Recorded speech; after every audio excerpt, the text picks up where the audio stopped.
Bonjour à toi, alors je reviens aujourd'hui avec un format un petit peu différent de mes vidéos précédentes. Là c'est un petit peu plus un format podcast, donc on voit pas ma tête, mais pour moi c'est un peu plus simple et ça me permettra de faire plus de vidéos ce format podcast parce que du coup ça fait un petit peu moins de montage à faire vu que moi le montage c'est pas trop mon truc encore. Donc on commence tout de suite. Aujourd'hui le thème de la vidéo, du podcast, ce sera pourquoi la rupture amoureuse fait aussi mal. C'est un petit peu la question à 1 million d'euros. Pourquoi la rupture amoureuse fait si mal? Un petit peu dans l'opinion générale, rupture amoureuse et souffrance, c'est deux termes qui sont faits pour aller de pair en fait, comme s'ils ne pouvaient pas en être autrement. Et bien souvent c'est vrai, hein. On a tous connu un chagrin d'amour qui nous a terrassés et complètement déchirés et dont on a cru qu'on n'allait jamais se relever. Et pour autant, c'est pas parce qu'on a tous connu ça et que tout le monde a connu ça que c'est pas grave en fait. Ça fait très très mal quand même et c'est une souffrance qui doit être écoutée et comprise. Et aujourd'hui, justement, je t'explique pourquoi ça fait aussi mal. Tout simplement parce que généralement, si on te demande pourquoi ta rupture te fait mal, tu vas répondre bah ça me fait mal parce que je l'aime. Oui, mais est-ce que du coup ça t'apporte quoi que ce soit de concret pour t'aider justement à atténuer cette souffrance et à avancer? Bah pas tellement en fait. Le fait que tu aimes ton ex, ça c'est un fait indéniable, ça participe à ta souffrance, mais aller un petit peu plus loin, aller peut-être un petit peu plus en profondeur et mieux comprendre cette souffrance et l'origine de cette souffrance, ça ne peut que t'aider à te remettre un petit peu plus efficacement de ta rupture amoureuse. Donc on va commencer tout de suite. La première raison qui fait que ta rupture amoureuse est aussi douloureuse, c'est que la rupture amoureuse, c'est un vrai deuil. On le dit souvent, mais c'est vrai, une rupture amoureuse, c'est comme un deuil. En un temps record, tu perds la personne que tu aimes, sa présence qui te rassurait, qui te faisait du bien, toutes vos habitudes et tous ces repères qui ont fait de ta vie ce qu'elle était en fait ces derniers mois et ces dernières années. La seule différence, c'est que la personne en question, heureusement, elle est bien vivante et c'est elle qui a décidé par elle-même de rompre tout ça. Cette personne, elle existe toujours, mais juste elle a pris la décision de continuer sa vie sans toi. Et même ça, c'est un deuil. C'est un deuil amoureux, mais c'est un deuil quand même. C'est très douloureux. Et quoi qu'on en dise, c'est vraiment assez violent d'être mise comme ça au pied du mur et d'être obligée de rompre avec toutes ses habitudes, tous ses repères, sans vraiment en avoir le choix. Parce que du coup, qu'est-ce qu'on fait de tous ces souvenirs amoureux? Comment on fait pour vivre avec toute cette souffrance, cette perte immense? Et pourquoi c'est si difficile, au fond, de voir une relation amoureuse se terminer alors qu'il y a tant d'humains sur Terre? C'est beaucoup de questionnements et tout ça en fait c'est terriblement humain en fait. Tu peux pas t'en vouloir, tu peux pas te dire que tu te remets pas assez vite de ta relation, que tu n'en vaux pas la peine parce que tu n'as pas la force de surmonter ta rupture, que c'est trop difficile pour toi. Non, parce que ta souffrance elle est naturelle et surtout elle fait partie de toi. Elle est là pour t'aider à grandir, à trouver la force et à avancer. Je sais que c'est pas facile, c'est pas du tout facile. Tu vis une rupture amoureuse difficile parce que généralement toutes les ruptures sont difficiles. Ça te laisse un arrière-goût un petit peu amer de gâchis parce que ça gâche en fait les possibilités que vous aviez ensemble et que tu voyais sur l'avenir, et d'impuissance, c'est un arrière-goût d'impuissance aussi parce que tu as l'impression d'être victime de la décision de quelqu'un d'autre. C'est pas qu'une impression, c'est un petit peu vrai d'ailleurs. Mais pour t'en sortir, justement, il ne faut pas que tu ailles à l'encontre de tout ce que tu ressens et de tes émotions négatives. Elles sont là, tes émotions négatives, elles existent, et c'est tout à fait normal d'avoir envie de pleurer, de souffrir, avoir envie d'hurler dans ton oreiller, c'est normal. Comme tout deuil, il va te falloir être triste un moment avant de pouvoir tourner la page définitivement. Il faut accepter ces mauvais moments parce que de toute manière, on peut pas les éviter plutôt que de les contourner. Si tu les contournes, de toute façon, tu risques plus tard de les voir un peu surgir sous forme de blessures intérieures un petit peu purulentes, hein, que tu aurais cachées un petit peu trop longtemps, sous un pansement qui de toute manière va finir par péter un jour. Donc vraiment, ne te retiens pas d'être triste si tu es triste, ne te retiens pas de pleurer si tu as envie de pleurer, ne nie pas ta souffrance parce que c'est pour ton bien en fait que cette souffrance elle éclate. Même si ça ne te fait pas du bien sur le moment, je comprends que ce soit difficile à admettre, mais vraiment, prends le temps d'accepter cette rupture, d'accepter tout ce qu'elle fait naître en toi comme émotion. Et plus tard, au fur et à mesure, je peux te garantir que ça t'aidera à avancer. Alors le deuxième point, c'est une explication scientifique à ta souffrance. Pour te mettre un petit peu dans le bain tout de suite, il faut se dire que Éléonore Solé, qui est rédactrice scientifique sur le site Futura Science, elle compare la rupture amoureuse à un chamboule-tout neurologique. En bref, la rupture amoureuse, elle bouleverse fortement l'équilibre neurologique de la personne quittée. Et ça déjà c'est pas rien, donc c'est normal. Si on se sent un petit peu comme un cacamou après une rupture amoureuse, c'est normal. C'est notre corps qui réagit. Une séparation déjà c'est perçu par ton corps comme un stress, par ton esprit, par ton corps comme un stress. Et le stress ne débarque malheureusement jamais sans ses acolytes, les hormones du stress, la cortisone, l'adrénaline, etc.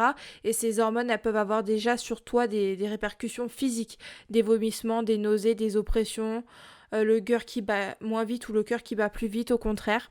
Et les hormones les plus importantes en fait dans le processus amoureux et le processus de la rupture amoureuse, c'est les hormones un petit peu qu'on peut appeler du plaisir et de l'amour. Donc maintenant on va parler des hormones un petit peu de l'amour et du plaisir. Ce sont des hormones qui sont très importantes dans le processus amoureux et dans le processus du coup de la rupture amoureuse.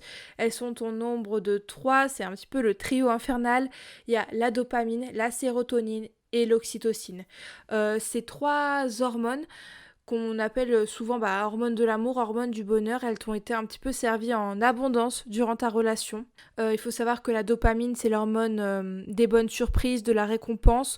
Donc c'est un petit peu, en fait, dès que la rupture amoureuse va survenir, le chamboule tout neurologique dont on parle, il va te ramener à cet état en fait du début de la relation où tu es vraiment nourri en abondance de dopamine. C'est l'hormone des bonnes surprises et de la récompense. Sauf que là, tu vas du coup redévelopper cette première phase où tu es un petit peu obsédé par l'autre, où tu es en pleine extase de l'autre. Sauf que en récompense, là, cette fois-ci, tu n'auras rien. Donc forcément, ça va te mettre un petit peu dans un désarroi qui est tout à fait normal physiologiquement. Et l'oxytocine, qui est souvent associée au plaisir, à l'amour, au bonheur, cette hormone, ton ex te l'a portée également en abondance par sa présence, par ses mots d'amour, par tous les besoins qu'il comblait, tous les besoins affectifs qu'il comblait pour toi. Sauf que maintenant, il te retire un petit peu cette hormone du plaisir, cette hormone de l'amour, il va t'en priver très brusquement. Et du coup, rien ne va plus, forcément. C'est pour ça que tu peux te sentir obsédé par ton ex et vouloir un petit peu te lancer souvent dans une reconquête directement après la rupture sans même avoir pris le temps de réfléchir. Moi, je suis pas anti-reconquête, je suis juste anti-reconquête irréfléchie. Parce que souvent, c'est un petit peu un réflexe de vouloir reconquérir notre ex, tout simplement parce que le manque est trop fort, mais c'est pas une raison suffisante, le manque, pour reconquérir quelqu'un. Et comme tu peux le voir, du coup, ça s'explique, ce manque. Les hormones, elles ont un très grand rôle à jouer dans l'amour, et du coup, la rupture amoureuse en est un petit peu la victime également. C'est que t'es un petit peu victime de ton corps quand tu subis la rupture amoureuse. On peut dire tout simplement un peu que après la rupture, tu cours après ton hormone de l'amour parce qu'elle te manque. Tu cours après l'hormone de l'amour. Tu cours pas après ton ex. Tu cours après l'hormone de l'amour qui est sécrétée en toi, en fait. Mais tu vas me dire que si tu souffres à cause de tes hormones, qu'est-ce que tu peux y faire finalement? Parce que tout ça, ça paraît un petit peu fataliste. Détrompe-toi. Si ton plaisir, tes émotions négatives, positives, elles peuvent être régies par tes hormones, ça ne veut pas dire que tu n'as pas le pouvoir dessus. Tu peux stimuler la sécrétion d'hormones, les hormones qui contribuent au bonheur, au plaisir, tu peux les stimuler en faisant des activités qui ont toujours été pour toi génératrices un peu de bonnes sensations. Voir ta famille, lire un bon livre, voir tes amis, chanter, danser, rencontrer de nouvelles personnes, faire du sport, écrire, regarder un film, aller au cinéma. Enfin, il y a tellement de choses qui peuvent sécréter ces hormones du plaisir, et finalement c'est un petit peu simpliste quand on y pense. Et la douleur de la séparation de toute manière restera pendant un moment supérieure à ton bonheur. Ça c'est évident, même si tu fais tout pour aller mieux. Mais c'est en persévérant et en instillant ce positif tous les jours dans ton quotidien, que tu perdras peu à peu ce besoin d'aller chercher tes hormones de l'amour et du plaisir auprès de ton ex uniquement. On dirait que je parle un peu de te sevrer d'une drogue, mais ouais, c'est un peu ça en fait. Ton ex, c'est ta drogue parce que c'est lui qui te provoquait cet afflux d'hormones du bonheur en fait. Et du coup, comment on fait pour se sevrer de tout ça? Comment on fait pour surmonter une telle déception en fait sentimentale? Combien de temps ça met? Ne cherche pas à rentrer dans les clous. Regarde pas ta montre toutes les 5 minutes en te disant « Ah, je me remets un petit peu trop vite » ou alors « Je me remets pas assez vite de cette rupture ». Il n'y a pas de bizarrerie à ce sujet. Chacun met le temps dont il a besoin pour se remettre de sa rupture. Et tout le monde est différent, donc tout le monde mettra un temps différent. Entamer la guérison de ton deuil amoureux, c'est pas comme te remettre de l'arrêt de ta série préférée en fait. Donc forcément, ça te met du temps pour oublier, et c'est normal de ne pas réussir à oublier rapidement parce que t'es tout simplement humaine et que tu ne peux pas tout contrôler. Le troisième point, c'est que la rupture amoureuse et la souffrance qu'elle engendre sont trop souvent banalisées. Même les personnes qui ont connu ce chagrin, cette douleur, ils auront tendance à la minimiser plus tard quand toi tu iras leur parler de ton chagrin et de ta douleur. D'ailleurs, on peut se dire que c'est un petit peu tant mieux si ces personnes minimisent ce qu'elles ont vécu auparavant. Ça veut dire qu'on peut s'en remettre, qu'on en ressort plus fort et même qu'on a un peu tendance à oublier à quel point on se sentait mal. Oui, certes, mais avant ça en fait, avant de s'en remettre et de se dire que finalement c'était pas si grave, qu'est-ce qui se passe? Et pendant ce temps, on douille. On a l'impression que personne ne comprend et que personne ne prend la mesure en fait d'à quel point cette situation est douloureuse pour nous. On se sent un petit peu abandonné, comme si on nous laissait noyer notre chagrin sans que ça n'émeuve personne. Et ça, c'est très difficile à vivre, de ne pas se sentir comprise, ni même épaulée à la hauteur de ce qu'on souffre. Et ça, je comprends parfaitement pour l'avoir déjà vécu. Après, les gens font pas exprès, ils se disent pas volontairement, tiens, je vais le laisser dans sa merde. Et il y a aussi beaucoup de vraies personnes qui sont des petits bijoux, qui sont des bijoux d'empathie et qui nous offrent un soutien inégalable. Mais c'est vrai que ce sont plus souvent les réactions un petit peu indifférentes et dédramatisantes qui vont avoir tendance à nous blesser parce qu'on va avoir l'impression que notre souffrance n'est pas prise en compte et surtout qu'elle n'est pas légitime, alors qu'elle l'est légitime. C'est vraiment une erreur de banaliser l'épreuve du deuil amoureux parce que avant de guérir et d'oublier ton ex, tu passes par des chemins plus ou moins cabossés, parsemés d'obstacles. C'est pas la souffrance et au bout du chemin le bonheur et entre temps il se passe rien. Non, tu vas devoir passer par des chemins, comme je te dis, un petit peu compliqués. Je sais pas si tu te souviens du dessin animé Disney, La Belle au Bois dormant. Moi, je suis fan de Disney, donc je m'en souviens, ne t'inquiète pas. Je sais pas si tu te souviens du coup de ce moment où le prince, à la fin, il doit traverser une armée de ronces et d'arbres un petit peu diaboliques à la simple lame de son épée pour aller sauver sa princesse Aurore. Moi, c'est un peu ça que ça m'inspire la rupture amoureuse. C'est comme une sale forêt pleine de ronces, bien pénible à traverser et dont on ressort généralement vivant, bien sûr, mais blessé, piqué et fatigué et surtout parfois très seul. Donc n'hésite pas à te confier et à dire à tes proches ce que tu ressens, ce que tu attends d'eux, le soutien que tu attends d'eux. Et si tu ne te sens absolument pas soutenu par ton entourage, n'hésite pas à consulter un psychologue ou même à en parler à ton médecin. Si tu le souhaites, sache que je propose moi également un accompagnement résurrection de cœur pendant lequel au quotidien, pendant un mois, nous communiquons toutes les deux sur WhatsApp pour justement que tu puisses traverser cette épreuve en étant épaulée. Si ça t'intéresse, le lien est dans la barre d'infos. Le point suivant, c'est que avec la rupture amoureuse, tu perds ta place privilégiée. Et ça aussi, c'est une raison pour laquelle la rupture amoureuse est si douloureuse. Ça va sembler un petit peu égocentrique de dire ça, perdre sa place privilégiée, c'est un petit peu égocentrique, mais c'est un peu ça. Durant des mois et des années, tu as occupé un rôle et une place importants auprès de la personne que tu aimais. Tu étais sa compagne, son soutien, ses épaules, son oreille attentive, son amante, son amie. T'étais la personne qui voulait câliner, la personne à qui il envisageait peut-être un avenir. Tu te voyais peut-être même comme la future mère de ses enfants, comme sa future épouse. Et d'un coup, tu n'es plus tout ça. Et ça, mais c'est super violent en fait. C'est une souffrance que les mots ils peinent à décrire tellement c'est violent et brutal. Et là-dedans, il y a une grosse part d'ego. La part d'ego, elle est importante, mais c'est normal. On aime quelqu'un pour ce qu'il est, c'est même la base de l'amour, mais on continue à l'aimer également pour ce qu'il fait de nous. Et même si tu souhaites son bonheur et même si tu lui souhaites qu'il lui arrive le meilleur, c'est normal qu'une part de toi espère que ce bonheur ce soit à tes côtés qu'il le vive. Et c'est normal que ce soit du coup très douloureux que tu aies perdu cette place-là. Tu perds une place d'or et ça c'est très difficile.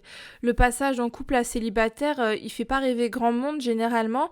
On a un petit peu l'impression de passer du carré VIP à la place debout dans la fosse, dit un petit peu vulgairement. Donc ça pour passer au-dessus c'est une véritable épreuve. Après c'est pas impossible. Pour surpasser tout ça il y a quelques questionnements que tu peux te faire. C'est déjà mon ex est-il la seule personne à déterminer ma valeur? Est-ce que j'ai vraiment perdu qui j'étais et toutes les ressources que j'avais sous prétexte que je ne suis plus à ses côtés et qu'il m'a justement un petit peu enlevé cette place que j'avais à ses côtés? Est-ce que vraiment ma valeur ne dépendait que de cette place que j'avais à ses côtés? Ai-je besoin de lui pour être importante?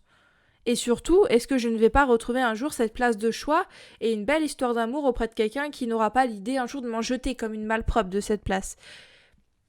Ça, c'est des questionnements un petit peu confrontants après la séparation, mais n'oublie pas que c'est pas l'amour de ton ex qui faisait de toi une belle personne. Tu es toujours une belle personne. Son absence, elle ne remet absolument pas en cause qui tu es, ni ton importance. Tu es toujours aussi importante. Tu es toujours toi-même. Et ça, n'en doute jamais. Même si pour le moment, aller mieux te semble un petit peu impossible, je peux te dire que tu mérites amplement et largement cette place, pas à ses côtés, peut-être pas aux côtés de quiconque pour le moment, mais tu es déjà en toi-même une merveilleuse personne et tu n'as pas besoin de ça. Et le dernier point, c'est tout un avenir à reconstruire. Lorsque tu es en couple, tu vis dans une petite bulle composée de tes repères, tes habitudes, ton confort. Mais tout ça, finalement, c'est un peu qu'une illusion parce que tout peut changer, s'effondrer d'un moment à l'autre. Bien entendu, un jour, tu rencontreras une personne à qui ça changera jamais parce que vous vous aimerez profondément. Mais il y a quand même, on va pas se mentir, une grande partie des relations de nos jours qui sont vouées à se terminer un jour et à nous faire perdre tout ce qu'on a acquis justement au cours de la relation. Et en couple, justement, tu as cette impression d'être stable, d'avoir un avenir tout tracé, d'être en sécurité. Et c'est encore très violent justement d'être, je sais pas comment dire, d'être extirpé de cette sécurité, d'être extirpé de cette petite bulle et d'être jeté dans le monde féroce et cruel du célibat. Je dis ça, le célibat n'est pas un monde cruel et féroce, mais c'est un peu comme ça qu'il nous apparaît au début, quand on vient de se faire quitter. Et bien sûr, je ne dis pas que tous les couples sont voués à se disloquer complètement. Bien sûr que non. C'est normal d'aimer, d'être à l'aise, de croire que ça durera toujours parce que si on n'y croit pas, à quoi bon se lancer dans des relations? Mais simplement, ça explique à quel point ça peut être déstabilisant de vivre une rupture amoureuse. Parce que tout ce qu'on voyait devant nous, tout ce qu'on voyait sur notre chemin, ça se casse la figure. C'est un peu comme emporté par un raz-de-marée. Et nous, on se retrouve là, les mains vides à évaluer les dégâts, à se demander ce qu'on va bien pouvoir faire et à voir un peu l'étendue de tous les efforts qu'on va devoir faire pour reconstruire tout après cette rupture. Mais c'est une reconstruction de toute manière nécessaire. Tu peux pas rester en l'état, tu peux pas rester là à observer ce que tu as perdu. Il faut reconstruire. Et tant que tu as envie, tant que tu as un avenir devant toi, c'est à toi de mettre cet avenir debout, de le rendre possible et d'y insuffler toute ta force. Tu as tout en toi pour y arriver. La rupture amoureuse, elle ne va détruire que pour te laisser l'opportunité derrière de reconstruire en mieux encore. Et si aujourd'hui tu t'en sens incapable, c'est normal, mais pense comme tu seras fier de toi le jour où tu repenseras à tout ça et que tu auras réussi à reconstruire. Parce que ce jour, il va arriver, plus ou moins vite, mais il va arriver. Ne te mets pas la pression, tu fais de ton mieux et tout se passera bien, mais ce jour-là, il arrivera. Tu le mérites autant que n'importe qui d'autre. Donc voilà, j'espère que ce petit podcast t'aura plu. C'est pas un sujet facile que de parler de la rupture amoureuse et de pourquoi elle est aussi douloureuse. Il y a toujours une part d'inconnu dans ce grand chamboulement post-rupture qui nous déchire et qui nous laisse en vrac. Et la déprime après une rupture, elle ne devrait pas être considérée comme un échec parce que c'est normal d'être déprimé. Et même si tu ne voulais pas être déprimé, comme je t'ai dit, il y a tes hormones qui viennent mettre leur nez dans l'histoire et t'es pas tout à fait responsable. C'est normal d'avoir ce moment de vide, ce moment de creux et de tristesse après une rupture. Ce qui ne serait pas normal, c'est que ça dure toujours. Et ça ne va pas durer toujours parce que ta vie, elle va retrouver un sens, elle va retrouver un but, elle va retrouver toute la force que tu vas y mettre en fait. Donc vraiment, t'as devant toi un avenir à ta hauteur, à ton image et c'est avec du temps et du courage que tu l'obtiendras et que tu le construiras. Tu y as droit comme tout le monde. Donc je te souhaite plein de bonnes choses. On se retrouve bientôt pour une nouvelle vidéo, un nouveau podcast et j'espère que tu vas bien. Si tu vis actuellement une rupture amoureuse, n'oublie pas d'aller faire un tour sur mon blog.